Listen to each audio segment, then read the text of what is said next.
Hai, Assalamualaikum semua. Apa khabar ya? Cikgu harap semua murid-murid sihat sejahtera. Baiklah murid-murid, kita masih lagi berada dalam unit 9 iaitu patuh dan selamat. Murid-murid boleh lihat buku teks muka surat 61. Jom kita sama-sama belajar. Baiklah murid-murid, sebelum kita meneruskan pelajaran kita pada hari ini, cikgu nak bertanya dahulu murid-murid. Siapa tahu apakah kata sendi nama?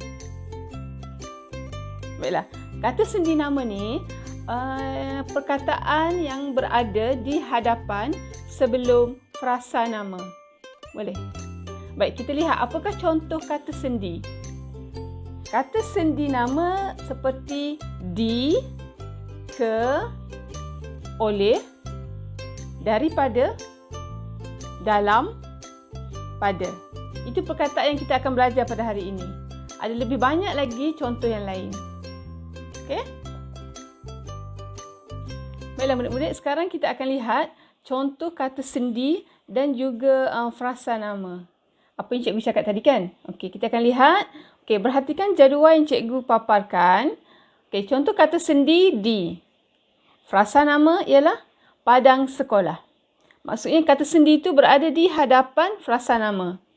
Kemudian ke. Frasa nama sekolah Badrul. Seterusnya kata sendi oleh. Oleh doktor pakar. Kemudian kata sendi pada. Pada zaman dahulu. Seterusnya dalam. Dalam kejadian banjir. Boleh ya? Kemudian kata sendi yang terakhir daripada. Ulat sutera.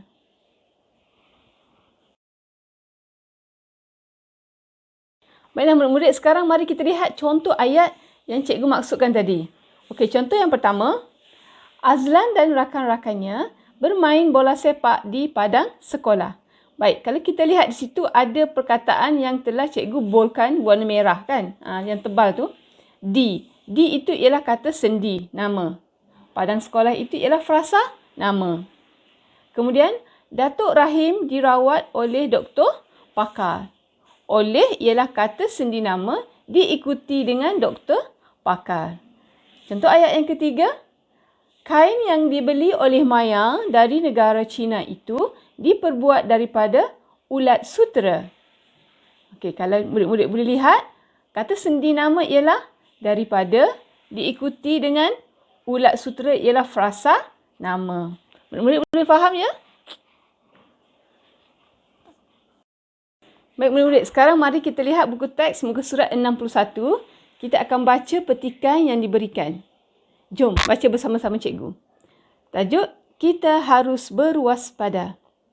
Hadif membaca rencana di hadapan kelas. Menjaga keselamatan diri perlu diutamakan oleh setiap orang. Usaha ini menunjukkan seseorang itu menyayangi dirinya sendiri. Tempat-tempat yang perlu diberikan perhatian serius termasuklah pasaraya. Pengguna perlu mengelap pemegang troli dengan tisu yang basah sebelum menggunakannya. Hal ini dapat mengelakkan jangkitan kuman dan penyakit berjangkit. Selain itu, ibu bapa yang membawa anak kecil ke pusat dobi layan diri juga harus berwaspada. Hal ini penting bagi memastikan anak kecil mereka tidak masuk ke dalam mesin tersebut. Wayar penyambung yang digunakan di rumah turut mengundang kemalangan. Kejadian litar pintas berpunca daripada wayar penyambung yang berserabut. Pengguna kerusi urut juga boleh ditimpa kemalangan.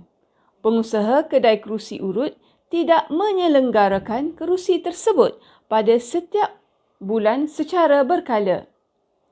Hal ini menyebabkan pengguna kerusi urut mengalami renjatan elektrik. Murid-murid boleh faham tak tadi petikan tadi? Bila kita baca, memang kita kena menjaga keselamatan. Kita kena berwaspada walaupun berada di mana saja. Contoh dalam petikan tadi, ketika berada di pergi membeli belah, troli. Okey, kita kena lap dulu troli sebab troli tu ramai orang yang telah memegang troli tu. Jadi terlalu banyak kuman yang ada di situ. Tambah lagi sekarang kita di musim COVID, lagilah kita kena sanitize tangan kita selalu supaya tidak ada kuman atau virus yang terkena pada kita. Kemudian di pusat dobi. Di pusat dobi pun sama ya. Sebab orang ramai menggunakan perkhidmatan tersebut, memegang mesin basuh tersebut ya. Dan kemudian yang ketiga, wayar penyambung yang ada di rumah. Di rumah ni kita suka sambung-sambung wayar banyak ya. Jadi berserabut. Jadi bahaya ya. Kena hati-hati. Dan yang keempat ialah kerusi urut. Pengguna kerusi urut ni rupanya boleh juga ditimpa kemalangan ya. Kerana kerusi tersebut kalau kita tidak diselenggara secara berkala boleh menyebabkan rejatan elektrik. Baiklah.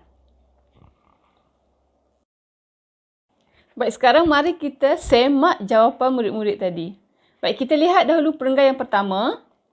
Sekarang kita cari manakah kata sendi nama. Diutamakan. Adakah diutamakan ialah kata sendi nama? Tidak ya. Diutamakan. Utamakan tu bukan frasa nama. Jadi itu bukan kata sendi nama ya. Baik, seterusnya. Oleh. Oleh setiap orang.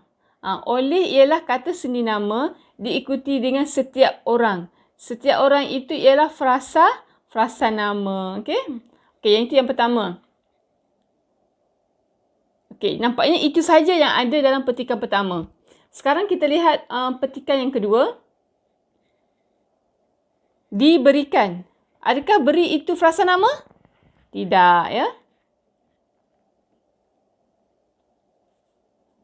Ada lagi tak perenggan yang kedua? Tak ada. Perenggan yang kedua pun tak ada ya. Okey, kita lihat perenggan yang ketiga. Ke pusat dobi layan diri.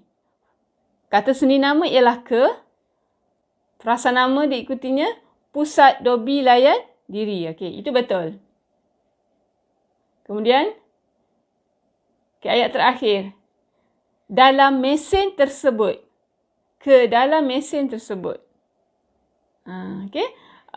Dalam itu ialah kata sendi nama diikuti dengan frasa nama mesin tersebut. Baik, seterusnya. Perenggan yang keempat. Digunakan. Digunakan. Gunakan bukan frasa nama. Gunakan itu ialah kata kerja kan. Jadinya tak. Bukan ya. Di rumah. Di rumah. Di ialah kata sendi. Rumah ialah kata nama atau frasa nama ya. Betul? Baik. Kita lihat pula perenggan yang terakhir. Pengguna kerusi juga boleh ditimpa. Ditimpa. Bukan kata sendi ya. Sebab timpa itu ialah bukan frasa nama.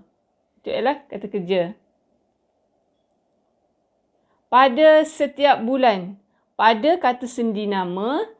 Setiap bulan itu ialah frasa nama.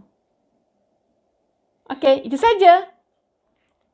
Tahniah kepada murid-murid yang berjaya mendapatkan jawapan dengan betul. Okey, cikgu harap murid-murid dapat mengulang kaji pelajaran. Kalau murid-murid tak faham, murid-murid boleh lihat lagi video ini secara berulang-ulang kali. Semoga kita berjumpa lagi lain masa. Bye.